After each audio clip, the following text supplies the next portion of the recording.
सत्यनाम। आज हम बात कर रहे हैं जीवन की समझ से मुक्ति। जब आपकी दृष्टि बदल जाती है, जब आपकी दृष्टि रूपांतरित हो जाती है तो सब कुछ बदल जाता है। रूपांतरित हो जाने पर जिस आदमी के भीतर घृणा रहती है उसके लिए सारा जगत शत्रु बन जाता है, और जिस आदमी के भीतर प्रेम है उसके लिए सारा जगत मित्र बन जाता है।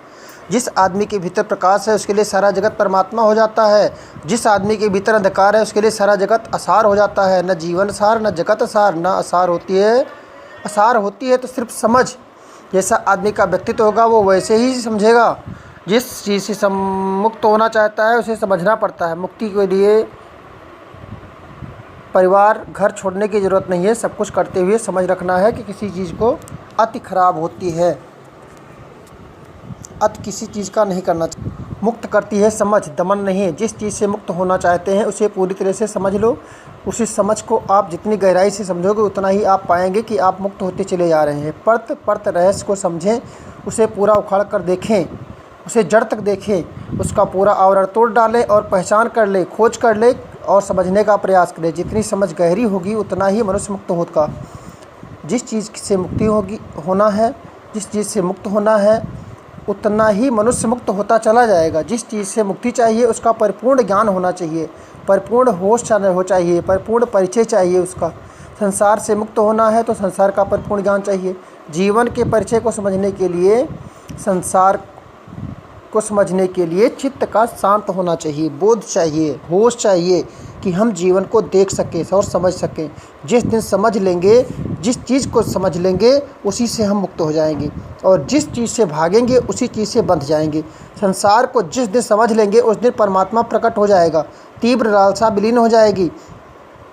जीवन से भागना नहीं है, जीवन को जानना है, होशपूर्ण होना है, जीवन को पहचानना है, परिचित होना है, समझ पैदा करनी है कि जीवन कैसे जाना पहचाना जाए ताकि जीवन परमात्मा में परिवर्तित हो जाए। जीवन का एक रूपांतरण है। जीवन ज्ञान के माध्यम से नहीं हो सकता। जीवन का रूपांतरण मौन में होता है। मौन का अर्थ है मन की मृत्यु। वहाँ मन नहीं है, वहाँ जो रह गया उसी को आत्मा कहते हैं। मौन की अवस्था नहीं है, मौन है मन की मृत्यु, मन का समाप्त हो जाना, मन का विलीन हो जाना। जैसे सागर में लहरें उठती हैं, लहरें शांत हो जाती हैं, तब सिर्फ बचता है सागर। जब सागर में अशांति होती है तो लहरें उठती हैं। मन और पूर्ण हो दोनों एक साथ नहीं रह सकते। पूर्ण मौन में ही परमात्मा का मिलन होता है। जीवन में जो आपको बुरा मालूम पड़ता है वो सब कुछ शुभ बन सकता है। जीवन में जो असुंदर मालूम पड़ता है वो सुंदर बन सकता है। जो अशुभ है वो शुभ बन सकता है। जो असत्य है वो सत्य बन सकता है। जो जीवन में असार मालूम पड़ता है वो सार बन सकता है। सिर्फ आदमी की दृष्टि, देखने का नज़रिया का सवाल है। आपकी दृष्टि बदल जाए तो सब कुछ दृष्टि के द्वारा ही है, सब कुछ बदल जाएगा। तुलसी साहब ने इसीलिए सबसे पहला जो घट रामायण में सुरठा लिखा कि श्रुति बुंद सिंध मिलापु आपु यधर रस चाखिया, भाखा भोर भियान भेद भान गुरु श्रुति लखा। तुलसी साहब कहते हैं कि सुरति एक बिंद के समान थी। जब वो जाकर के सिंध में मिली और वहाँ मिल करके अपने आप को ऐसा खो दिया कि अपने को सागर मानने लगी, और जब समाधि लग गई तो समाधि से जब मैं जागा, बोध ध्यान गुरु श्रुत लखा, तो मुझे उस आत्मा को मैंने गुरु मान लिया। और वहाँ से जो निकलकर जो मुझे प्राप्ति हुई, जो अनुभव हुआ, उसका वर्णन घट रामायण में उन्होंने किया कि श्रुतिबुन सिंध मिलाप आप अधर रस चाखिया, भाखा भोर ध्यान भेद भान गुरु श्रुत लखा। भोर होने पर, सुबह होने पर हमने उस चीज़ का वर्णन करना शुरू किया, घट रामायण लिखना शुरू किया। सत्यनाम बोलो गुरु महाराज की जय। इसलिए दृष्टि बदलिए।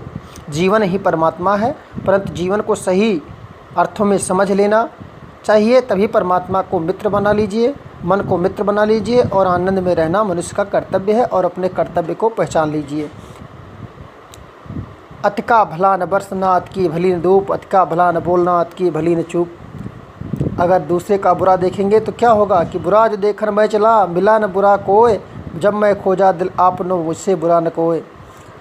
इसीलिए कबीर ने लिखा है कि जब मैं था तब हरि नहीं, तब जब हरि है मैं नाही, जग अंधियारा मिट गया जब दीपक देखा माही। जब तुम्हें पास में परमात्मा नज़र आने लगेगा तो परमात्मा के सिवा किसी की बात नज़र नहीं आएगी।